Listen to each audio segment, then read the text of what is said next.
Hey guys. Chris Taylor, a young man belonging to a wealthy family, drops his education and joins the military to accomplish something great in his life. As he navigates the brutal realities of the Vietnam War, he is assigned to a platoon led by two sergeants of contrasting personalities. As the platoon faces intense battles and personal struggles, Chris grapples with his own beliefs and loyalties amidst the chaos of war. Would he be able to keep himself and his sanity alive? Keep watching as we dive into the American war film. Before we dive in, hit that like and subscribe button and beware of spoilers. Welcome to Popcorn and Summaries. In 1967, a young American named Chris Taylor volunteers for the U.S. Army and is sent to serve in a platoon station near the Cambodian border during the Vietnam War.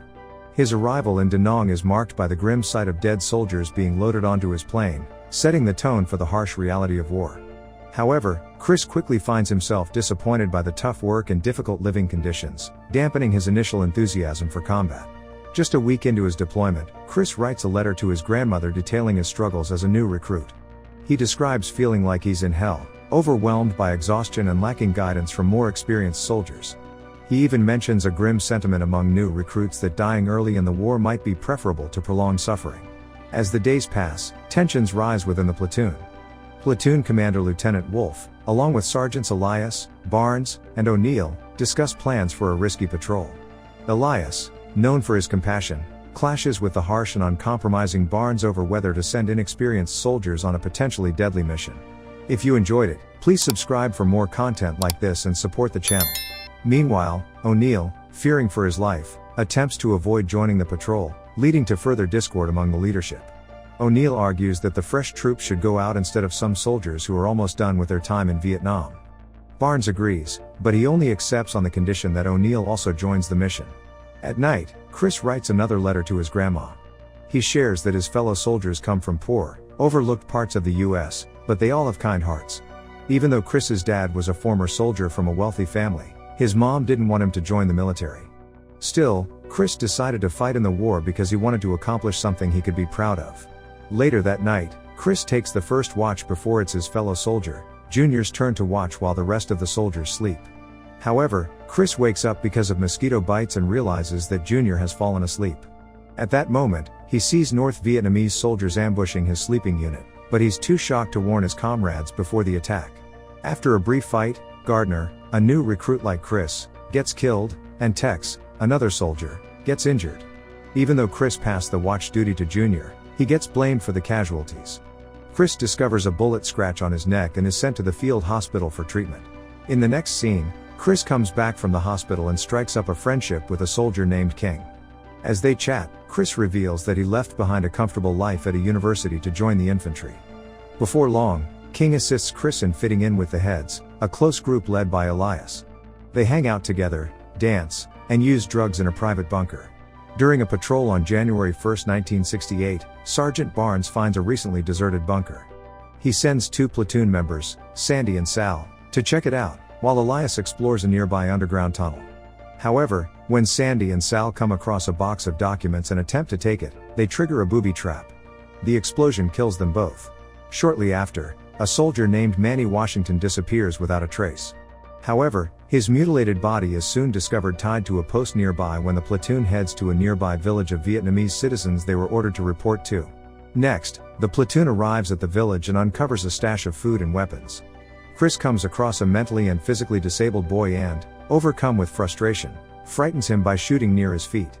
His fellow soldiers urge him to kill the boy, but Chris hesitates to harm an innocent person. However, another soldier, Bunny, brutally beats the boy to death with his gun while Chris looks on in horror, despite Sergeant O'Neill ordering them to leave the house. After that, Barnes interrogates the village chief about scars on his body, suspecting him of being a Vietnamese soldier. The chief explains that he got the scars during a bombing raid and denies any involvement with the North Vietnamese Army or NVA.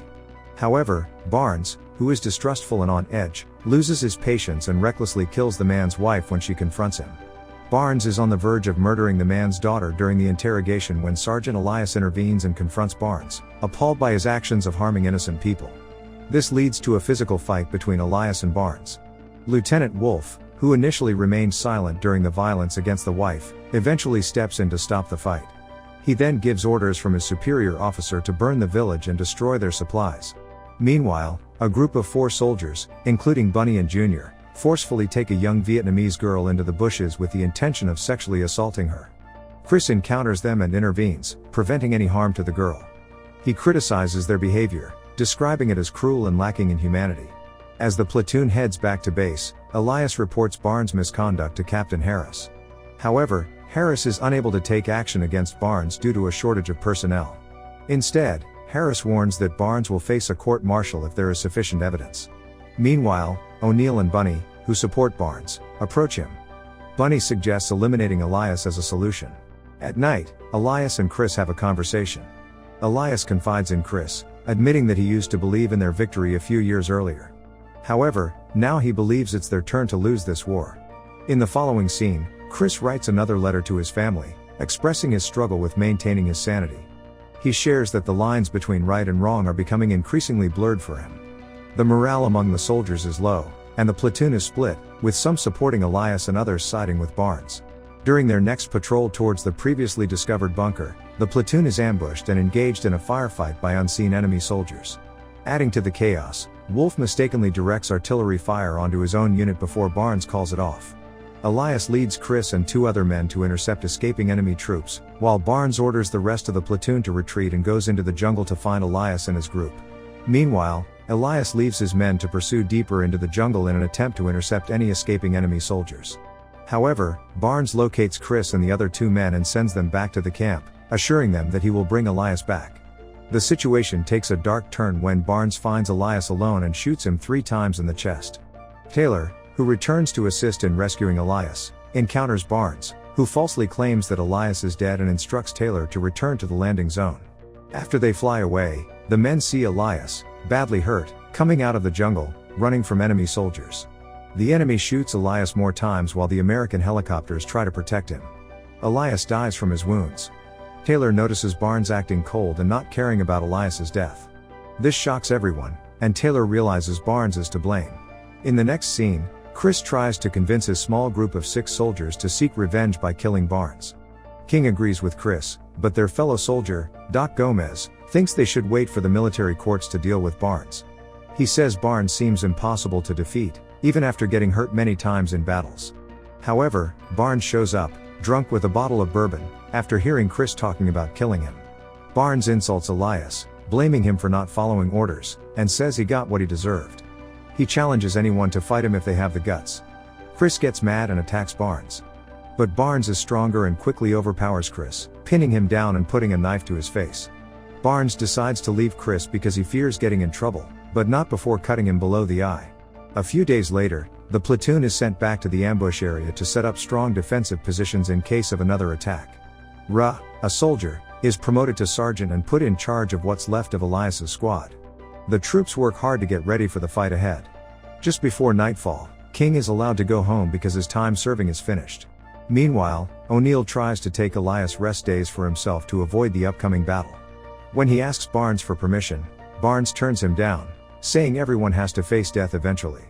Junior attempts to avoid the battle by pretending he has a trench foot, using mosquito repellent on his feet. But Barnes sees through his trick right away. Francis, one of the few remaining heads, is assigned to the same foxhole as Taylor. That night, a massive attack happens, and the American defensive line is breached. Hundreds of North Vietnamese soldiers overrun the camp. Taylor and Francis fight back, taking on and defeating numerous enemy troops. When Chris hears a Vietnamese voice shouting over a loudspeaker, he knows the enemy is sending RPGs to blow up their foxhole. Quickly, Chris grabs Francis, and they crawl out just before the RPG hits. Once out, they fight back, defeating several enemy soldiers who've taken over their wrecked foxhole. In the chaos, Taylor loses control and rushes into the battle, shooting down enemy soldiers one by one. On the other hand, an NVA suicide bomber destroys the command bunker. Amid the heavy North Vietnamese attack, many platoon members, including Lieutenant Wolf, Doc, Bunny, and Junior, are killed when their foxholes are overwhelmed. O'Neill manages to survive by hiding under a dead body. Feeling desperate, the company commander, Captain Harris, instructs Air Force pilots to use up all remaining bombs within their perimeter. Amidst the chaos, Barnes and Taylor confront each other. Just as Barnes is about to attack Chris with a shovel, they're both knocked out by the final American napalm strike. When Chris wakes up later, he finds himself wounded with a serious injury to his lower abdomen. He locates Barnes, who who's also injured from being shot in both legs during the fight. Taylor grabs an AK-47 from a dead enemy and points it at Barnes, who lies helpless on the ground. However, Barnes initially doesn't feel threatened. He casually tells Chris to call for a medic. When Chris refuses and keeps his weapon aimed at him, Barnes challenges him by saying, "Do it." Chris doesn't hesitate and shoots Barnes 3 times in the chest, ending his life. In the next scene, Francis leaves his foxhole and stabs himself with a bayonet, pretending to be injured so he can be evacuated. Meanwhile, O'Neill is discovered by fellow Americans, and to O'Neill's disappointment, Captain Harris appoints him as the new leader of the platoon. As Chris is being carried onto the helicopter, Francis reminds him that since they've been wounded twice, they can finally go home. The movie concludes as Chris says goodbye to his remaining friends in the platoon and boards the helicopter. As the helicopter takes off, Chris looks down at the devastation below and tears stream down his face. From a future perspective, Chris narrates that he will always be in Vietnam, with Barnes and Elias fighting for control of his soul, as Ra described it. He believes that he and other veterans must rebuild themselves and discover goodness and purpose in their lives. What actions would you have prevented from happening if you were a part of the platoon? Tell us your thoughts in the comments down below and don't forget to hit that like and subscribe button.